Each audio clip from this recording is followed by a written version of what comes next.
Alright, so we now have two teams standing when it comes to the Women's African Cup of Nations trophy.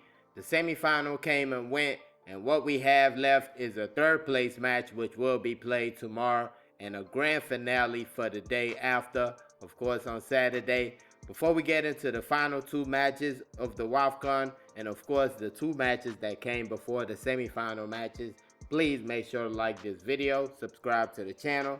Thank you very much. So yeah, starting with the semifinals, the first one, of course, the Super Falcons of Nigeria taking on Banyana of South Africa, ended 2-1 in favor of the Super Falcons in 90 minutes.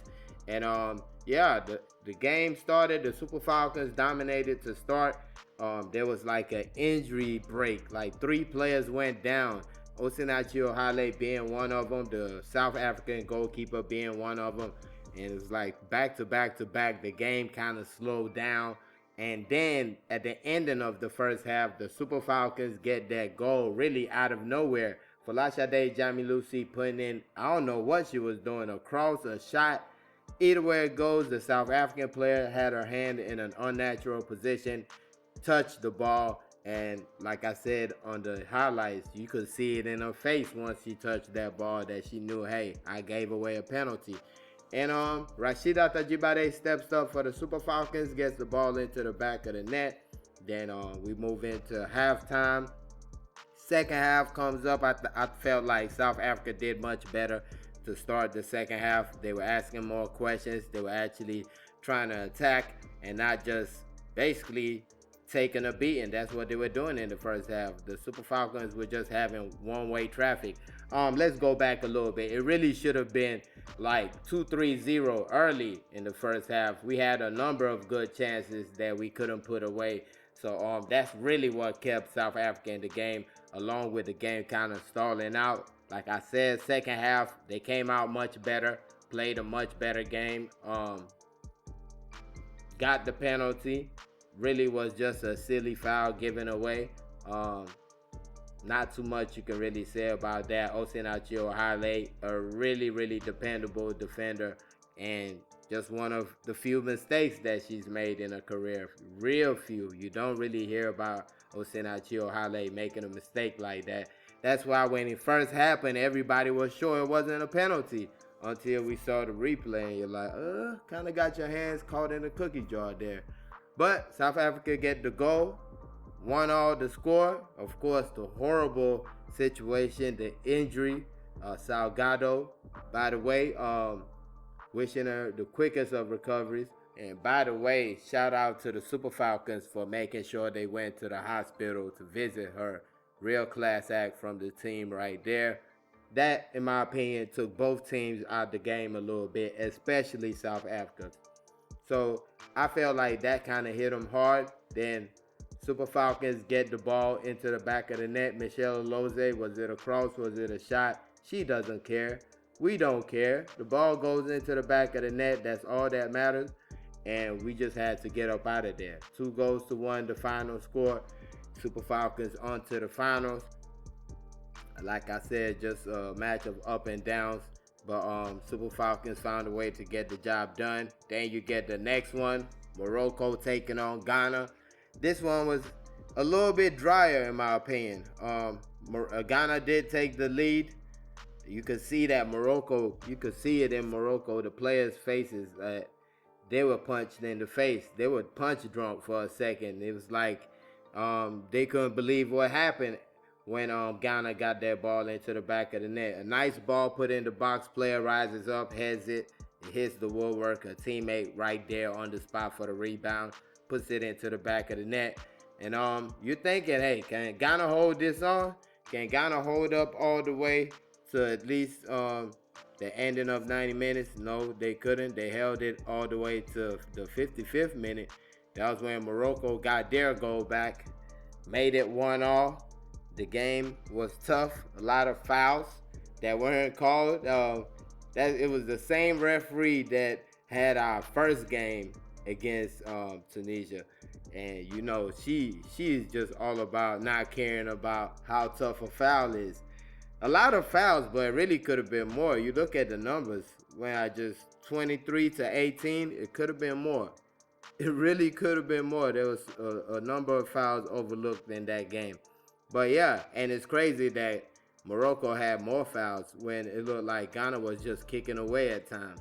But they go to the penalty shootout. Morocco hold their nerves, get the job done. Ghana has just won a penalty shootout. Morocco in their first one win yet another penalty shootout. Is back to back for Morocco. Of course, their last one was against the Super Falcons in the semifinal of the last Wafcon.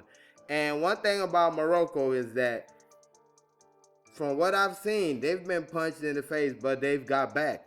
Against the Super Falcons, we got our goal. They found a way to get their goal. Zambia in this competition, they went down, I believe, twice, and they came back to draw the match.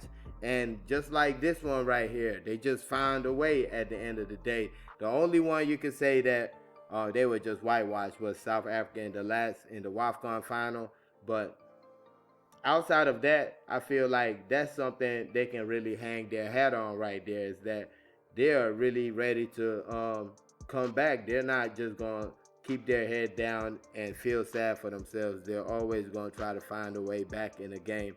And that's a good trait to have for a team. Moving on to the final matches. You got the third place match, Ghana taking on South Africa. The game will be played tomorrow, the 25th of July. 8 p.m. Nigerian time will be the start, and it will be hosted at the Stade Labi Zaouli in Casablanca, Morocco. I don't know how much focus the South Africans can really get to be in this match right here after what happened to their teammate.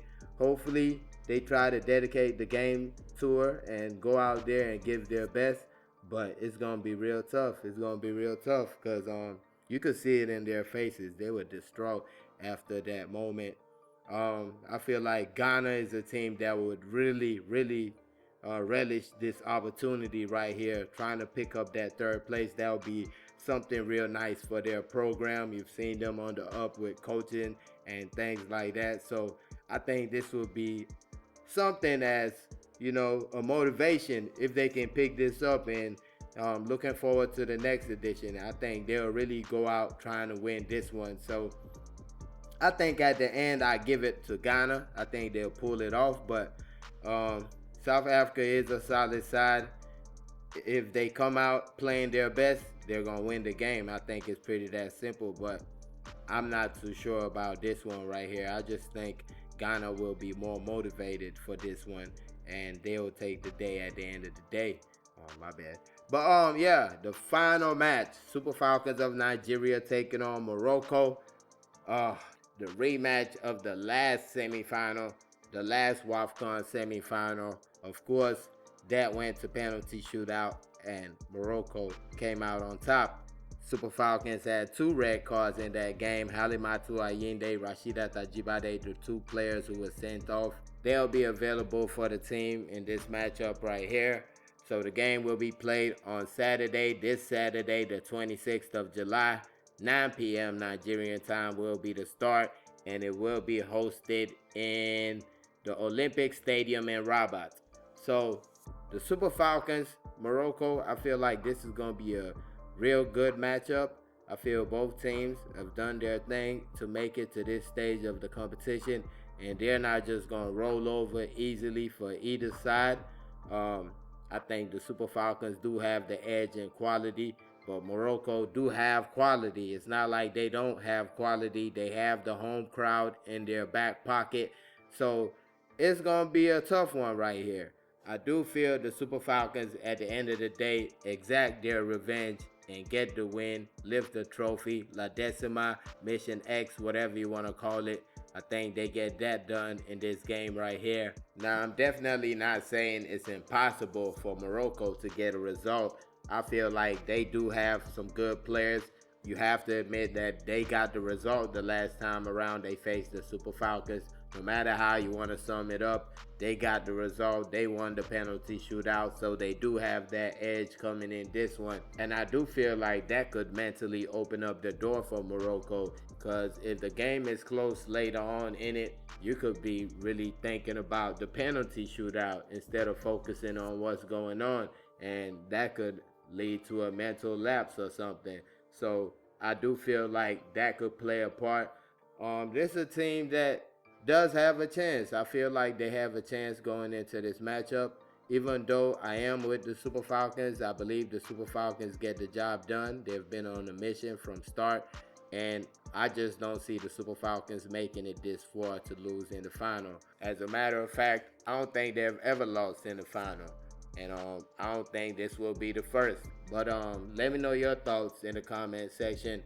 How do you think this one turns out? The final of the Women's African Cup of Nations, Morocco taking on Nigeria. And in the third place match, you got Ghana taking on South Africa.